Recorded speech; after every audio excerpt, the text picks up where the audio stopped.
Jeg synes, godhed er, når det er, at man kan rumme forskellighed.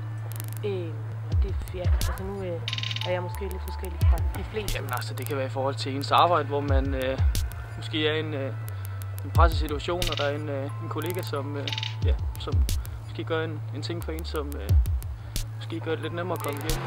Jeg synes i hvert fald, man kan rejse det spørgsmål, om der findes et godt Gud. Prøv lige at se omkring. Er der noget, der tyder på det? Er der noget, der tyder på det her på gaden for eksempel? Eller de omkringliggende lejligheder? Jeg synes ikke, der er noget, der tyder på det. Og alligevel så vil jeg gerne sige noget om det. Jeg vil gerne sige, at jeg tror på, at der er en god Gud. Så i morges sad jeg i toget, og der kommer en mor ind med 2 små børn, og hun har ikke nogen pladsreservation.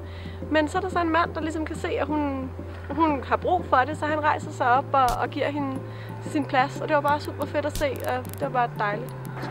Jeg tror, det skal siges endnu stærkere, som Bibelen siger det, som Gud selv siger det, at Gud elsker. Og det er altså noget mere end at være god.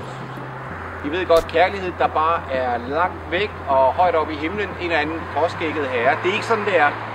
Allermest underfuldt, synes jeg, det er, at Gud har gjort det sådan, at vi kan leve sammen. Ikke? Det er kun muligt, fordi Gud gør, at vi er skabt sådan.